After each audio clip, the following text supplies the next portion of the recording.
Halo, selamat pagi, salam sejahtera bagi kita semua.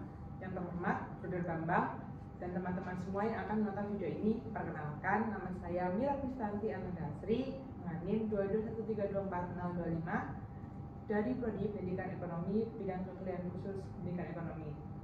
Nah, di sini saya akan menceritakan tentang bagaimana sih dari hasil satu semester ini saya mengikuti pendidikan inklusi di bimbingan konseling. Maka dari itu, mari kita akan bahas secara bersama-sama, menjelaskan bagaimana pendidikan inklusi ini merupakan hal yang penting. Karena pendidikan adalah hak bagi semua orang, merupakan salah satu pilar utama dalam membangun bangsa individu tanpa memandang adanya latar belakang daripada siswa-siswa tersebut. Karena banyaknya kondisi fisik mental yang berbeda, dan banyaknya sosial ekonomi, namun kenyataannya juga tidak semua anak memiliki akses yang mudah dalam mencapai kesetaraan dalam pendidikan. Maka hal ini tersebut merupakan tantangan yang besar bagi kami, para guru maupun calon guru, seperti adanya keterbatasan fisik dan kebutuhan khusus bagi para peserta didik dan adanya diskriminasi sosial.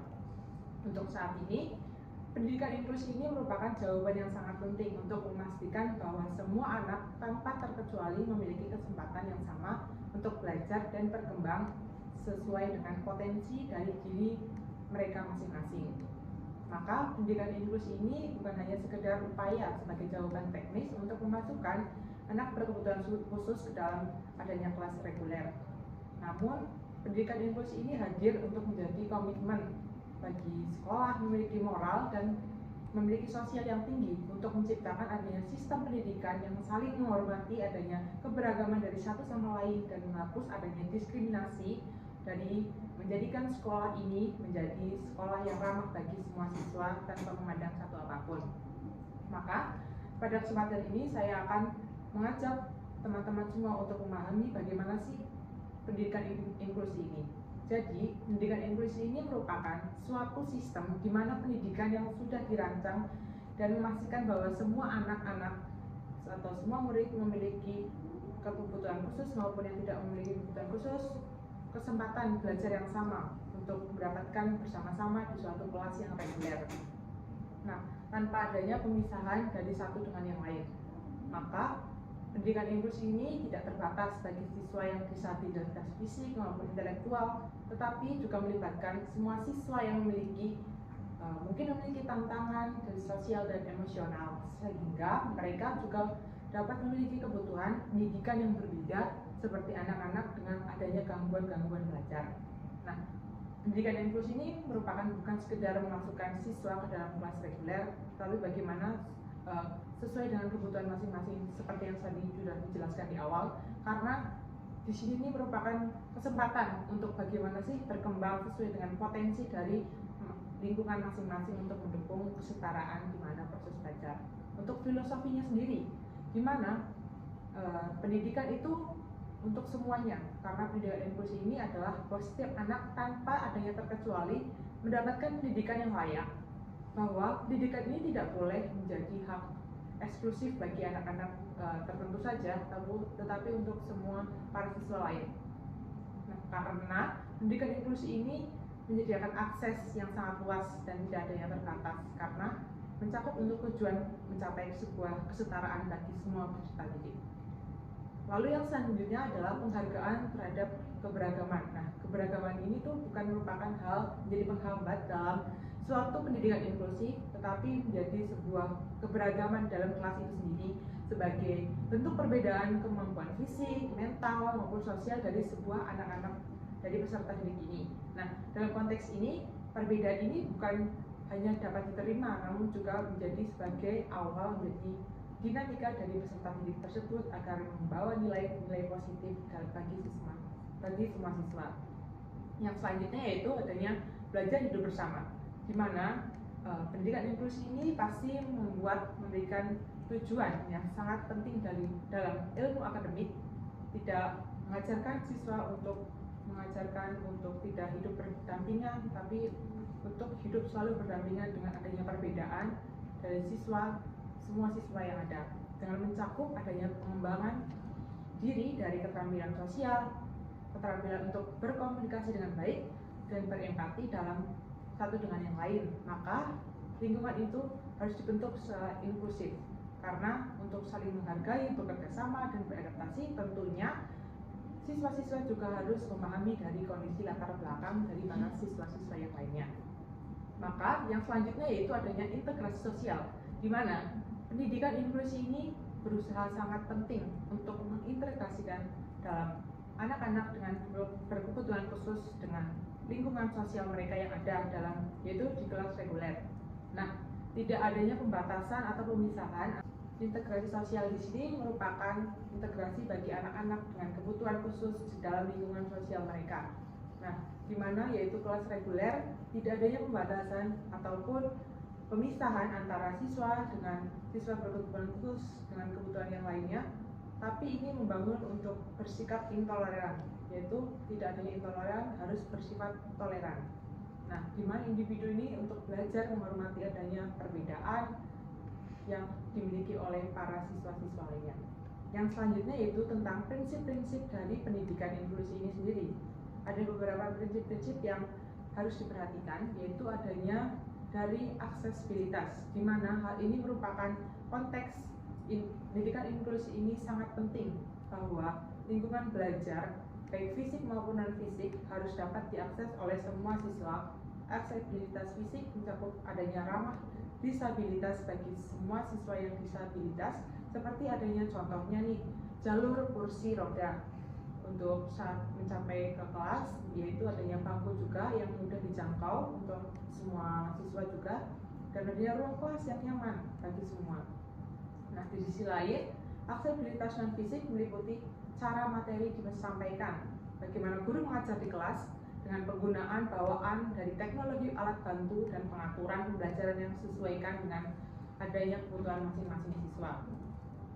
Yang selanjutnya yaitu bagaimana partisipasi penuh dari semua pendidikan inklusi ini, dari inti semua pendidikan ini yaitu bagaimana siswa tanpa terkecuali untuk memberikan kesempatan secara partisipasi aktif dalam semua aspek pendidikan, baik secara akademik, sosial maupun ekstrakurikuler ini, memungkinkan mereka untuk belajar keterampilan sosial, kepemimpinan, dan kerjasama dalam satu lingkungan mereka, agar partisipasi penuh ini mencakup peran aktif bagi orang tua dan dalam mendukung perkembangan pendidikan anak mereka.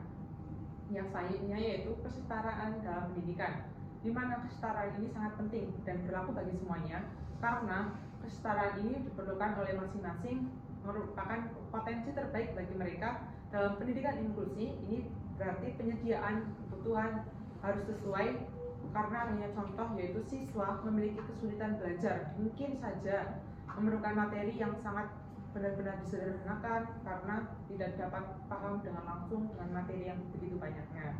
Nah, ini juga guru menjadi tantangan tersendiri. Yang selanjutnya yaitu adanya pendekatan berbasis kemampuan individu. Nah, di mana individu ini sendiri mempunyai kemampuan yang sangat berbeda-beda dari siswa satu dengan siswa lainnya.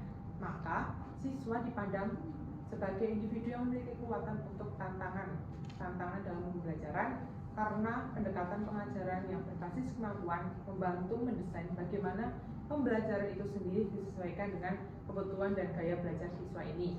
Karena kurikulum tersebut dan metode pembelajaran yang disesuaikan juga akan mendapatkan hasil yang fleksibel dan dapat diadaptasi oleh semua anggota siswa dan memiliki latar belakang yang berbeda-beda. Untuk yang selanjutnya yaitu adanya kolaborasi antar pihak, di mana kolaborasi ini harus semuanya mendukung dari pihak guru, orang tua, siswa, maupun tindakan pendukung lainnya, seperti contohnya ada psikolog atau terapis, maupun serta masyarakat lingkungan sekitarnya nih, merupakan hal penting dalam pendukung tersebut. Nah, maka guru dan orang tua ini sangat perlu bekerja sama dalam memastikan bahwa kebutuhan dari pendidikan setiap anak dan siswa ini terpenuhi dengan baik dan benar. Maka masyarakat dapat membantu menciptakan lingkungan yang mendukung untuk kebutuhan khusus, agar kolaborasi ini benar-benar tercapai dan mencakup peran dari sebagaimana profesional kita sebagai tenaga pendidik dan sebagai masyarakat dalam menjadi perkembangan sosial, emosional, dan akademik bagi siswa-siswa yang ada. Yang selanjutnya yaitu adanya klasifikasi anak berkebutuhan khusus atau yang teman-teman tahu yaitu ABK, di mana ABK ini adalah perbedaan signifikan yang dibandingkan anak-anak lainnya dalam kemampuan sensoris, intelektual, fisik maupun adanya sosial. Nah, hambatan sensoris ini atau inderawi yang pastinya teman-teman sudah tahu tentang bagaimana gangguan yang terjadi tentang dari penglihatan yaitu tunanetra dan gangguan pendengaran atau tunarungu, maka anak-anak ini memiliki hambatan yang memerlukan alat bantu khusus untuk mendengarkan pembelajaran ataupun untuk sekedar berbicara. Yang selanjutnya yaitu ada hambatan fisik atau motorik, di mana anak-anak tersebut memiliki gangguan motorik lainnya seperti tunadaksa yang memiliki seperti cerebral palsy, di mana penyesuaian fisik ini tentu harus dibutuhkan untuk mereka dapat berpartisipasi aktif dalam kegiatan pembelajaran. Yang selanjutnya ada hambatan intelektual, di mana termasuk tunagrahita yang mencakup keterlambatan perkembangan mental yang mempengaruhi bagaimana sih kemampuan belajar dan berinteraksi dan bagi orang lain dalam berkomunikasi dengan baik dan benar. Nah, yang selanjutnya yaitu adanya kesulitan belajar spesifik, di mana anak-anak yang mempunyai gangguan belajar seperti disleksia, diskulia, dan disgrafia memerlukan pendekatan khusus dan pembelajaran. Lalu yang selanjutnya adalah hambatan sosial emosional, di mana ini meliputi seperti adanya yang teman-teman tahu pasti autis, ADHD, atau gangguan perilaku sosial lainnya. Nah, ini juga mempengaruhi bagaimana anak tersebut untuk berinteraksi dengan secara sosial bagi teman-teman sebayanya. Yang selanjutnya adanya anak cerdas, istimewa, dan berbakat, di mana cerdas atau bakat yang luar biasa termasuk dalam kategori ABK ini karena mereka membutuhkan pendidikan yang dapat mengakomodasi bagi potensi mereka yang lebih besar daripada rata-rata anak pada umumnya. Lalu di sini saya akan memberikan perbedaan bagaimana pendidikan inklusi ini sendiri dan pendidikan integratif yang saya pahami. Baik, di sini yaitu pendidikan inklusif, di mana pendidikan inklusif ini harus berfokus dan fokusnya memang pada penciptaan sistem pendidikan yang fleksibel dan adaptif.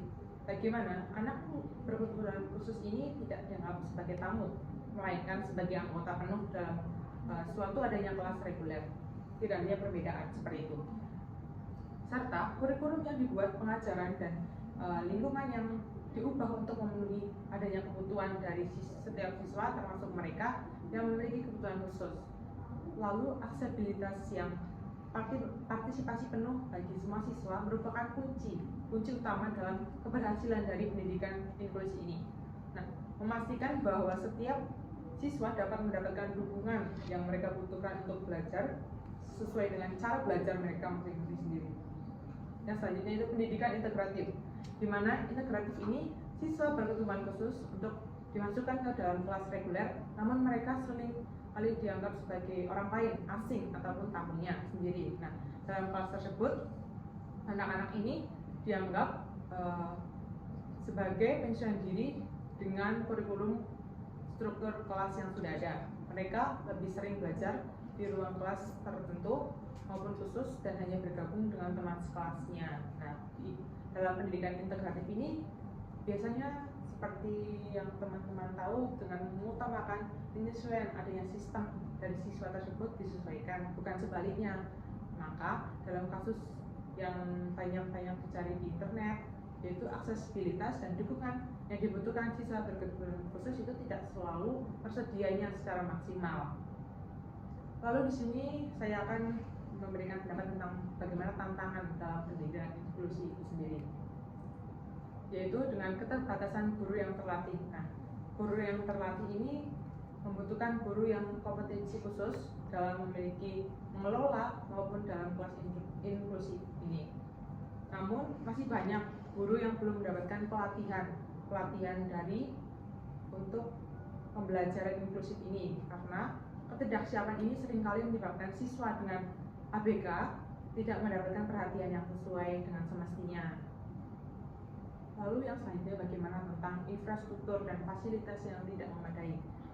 Banyak sekolah lain pastinya fasilitas mendukung pendidikan inklusi ini masih tentunya sangat terbatas, minim maupun tidak ada, itu pasti ada dalam sekolah itu. Nah, misalnya Contohnya yaitu tidak ada semua sekolah memiliki jalur kursi roda maupun toilet yang ramah disabilitas ataupun alat bantu belajar dari seperti braille ataupun perangkat audio untuk membantu pendengaran.